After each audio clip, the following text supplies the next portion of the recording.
Hello, this is Ashley Danielle from ashleydanielle.com, your psychic intuitive manifestation mentor. I want to share a little bit about what it looks like or what it might look like to use your intuition in your everyday life to have a better life, but also to manifest or consciously create what it is that you desire out of life. And I think that this is something that can get a little bit confusing, especially if you're somebody that intellectualizes. So it's like, okay, I understand, use my intuition, connect my intuition. I know it's a gut feeling. I know what my intuition is, but actually putting it into practice in your day-to-day life might seem difficult in the moment. And it's easy to forget and be like, not doing that. I don't understand it actually when it comes down to it. So, in thinking about this and ways that I've helped my clients with this in preparation of how to convey this to you, I would say the biggest thing is having a daily practice where you're spending time quieting your mind. So, meditation or doing a breathing exercise, like there's like the square breathing where you breathe in for 4, hold for 4, out for 4, hold for 4. These types of things can really help you quiet your brain because that is really key in heightening your intuition so that you can, use your intuition. If you don't know what that necessarily feels like in your body, to get like that gut feeling or that visceral just knowing, it's a really good place to start quieting the brain and allowing your body to speak to you, allowing your nervous system to be soothed and regulated, and then allowing yourself to get the messages from your intuition, from your soul. And so then, once you're quieting your brain a little bit, what will happen is when you're going throughout your day, your intuition, your higher self, whatever, you want to call it, will constantly be communicating with you, right? And so for me, the way that I've really developed this and the way that I help my clients develop this is, I don't want to call it testing it, but building the trust muscle within your system. So you can use your intuition for small things that, aren't life or death or aren't huge decisions, like in the morning deciding what you want to wear. It seems so silly and simple, but this is something that's like not life threatening, that, not major, not it's not going to be a problem if you quote unquote choose the incorrect thing. So it's like, okay, do I want to wear jeans or do I want to wear a skirt? Do I want to wear jeans? Do I want to wear a skirt?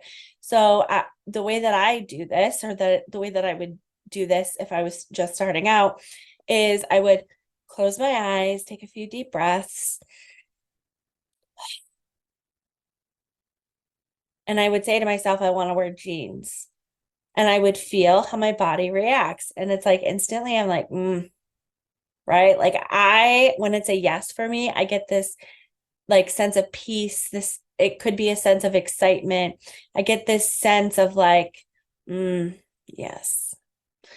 And then I would go to the skirt and I would be like, I want to wear a skirt today. It's like, oh, instantly I feel like I'm getting punched in the gut. Not like hard, but like it's this heaviness, this sinking, this feeling of, don't love it, don't love it.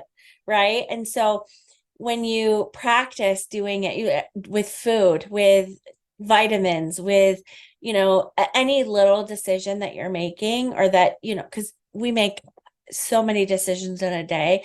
And when you could do this for these little things that are almost silly, you start to and continue to build your relationship with yourself in a way that is so overwhelmingly true to you and authentic to who you are and your, whole system, that when the bigger decisions come, things like, for me, I noticed this a lot when I'm driving, and it was one of the like next steps for me in really heightening my intuition, is like I would feel turn, like, take this exit. And it's like, why? I want to take the next exit.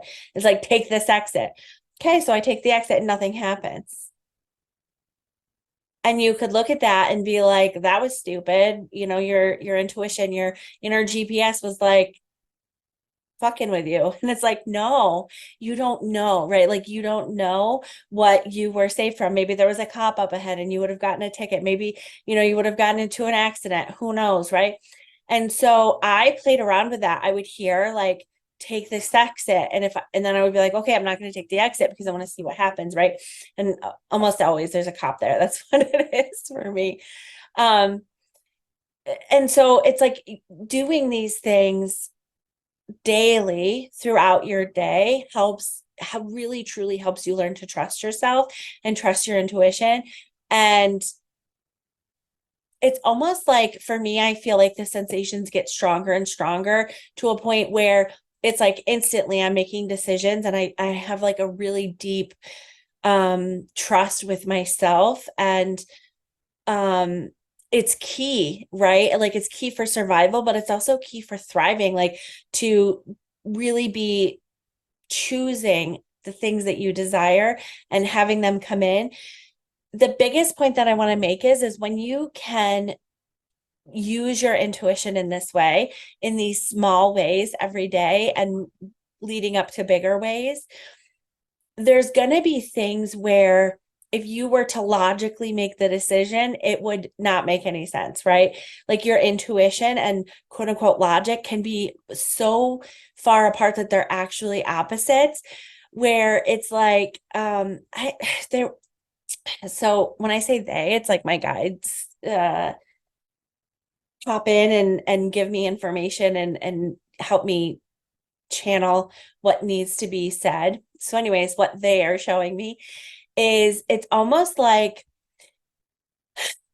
for the driving example, I don't love this and I don't feel like it's necessarily probably the best example to use, but I'm going to use it anyways because that's what they're showing me. Again, trusting my intuition, trusting this internal guidance system that I have. If it was like storming and all the cars were staying on the highway, and it's like instinctually you want to just follow the pack, but your intuition is like, no, don't do that. And it's like, logically it would make sense to continue on, and stay the course and not take an exit, but your intuition is like, I have a sinking feeling about this. Nope, no, I can't do that. And it's like, do I get off this exit? And it's like my whole body's like, yes, get off, get off, get off the exit. And it's like, okay, but that's, it might not make logical sense because of what is happening around you, but that actually ends up being the best decision because you're able to, pull into a safe parking spot and allow the storm to pass, whatever. And it comes with money and relationships, saying no to somebody that quote unquote on paper is perfect for you. So start small, use your intuition and start to build that trust muscle, and know that in your day-to-day life, it might start to get a bit wild, right? Because you're saying yes to things that you might, when you were on autopilot, have said no to, that really allow opportunities and better circumstances to come your way, because it's like you're opening up this whole other flow of energy that gets to come to you because you're not, living in your little conditioned bubble. Okay. I hope that this was helpful. If you have any questions, you can put them in the comments or share your favorite takeaway from this video. And I will see you in the next one.